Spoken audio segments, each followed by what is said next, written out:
सम्मिलित होने के लिए। डॉक्टर समीर सिंह, मैं आपसे समझना चाहता हूं कि ये 2 लाख दलित ओबीसी कार्यकर्ताओं का सम्मेलन बुला रहे हैं, किस मकसद से बुला रहे हैं? और आप तो खुल के कम्युनिटीवाद और जातिवाद पर उतर आए हैं। देखिए ब्रजेश जी, हम कभी जातिवाद की बात नहीं करते, हम कभी कम्युनिटीवाद की बात नहीं करते। आप देखेंगे भारतीय जनता पार्टी का नारा है, हमारे प्रधानमंत्री जी का नारा है कि सबका साथ, सबका विकास और सबका विश्वास। उस नारे के साथ हम काम करते हैं। आप उत्तर प्रदेश का अध्ययन करिए, आप देश का अध्ययन करिए, हमारी सरकार की कोई भी योजना जाति को ध्यान में नहीं करके बनाई जाती है, समाज को ध्यान में करके बनाई जाती है।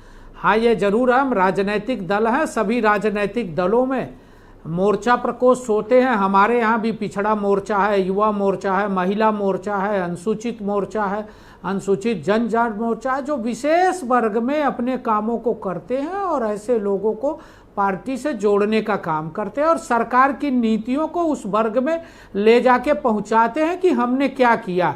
निश्चित रूप से हम जब अपना जीवंत संगठन चलाते हैं और भाजपा कार्यकर्ता आधारित पार्टी है, तो हम विभिन्न मोर्चा प्रकोष्ठों की योजनाएं बनाते हैं और उसको धरातल पर ले जाते हैं।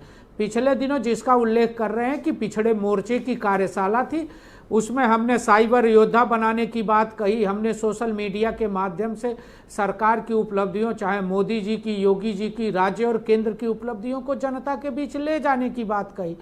तो इसमें कहीं तो किसी को पॉलिटिकल लोग वॉलंटियर चुनते हैं, आप योद्धा चुन रहे हैं। कोई युद्ध करने की तैयारी है, कोई झगड़ा करने की तैयारी है। ये योद्धा क्या होता है? मैंने भी पढ़ा नरेंद्र कश्यप का बयान, उन्होंने कहा ओबीसी वर्ग के 2 लाख योद्धा तैयार करेंगे। सर, कहीं झगड़े उगड़े की प्लानिंग है? इतनी बड़ी तैयारी कर रहे हो?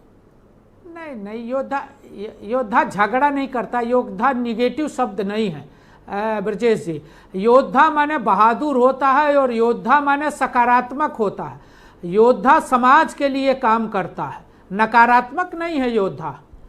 योद्धा नकारात्मक नहीं है, इसको अन्यथा मतलब। योद्धा माने बहादुर होता है, जो समाज के लिए काम करता है। राणा एक प्रश्न और है मेरा आपके पास, क्या दलितों का, पिछड़ों का हित भारतीय जनता पार्टी में सुरक्षित है?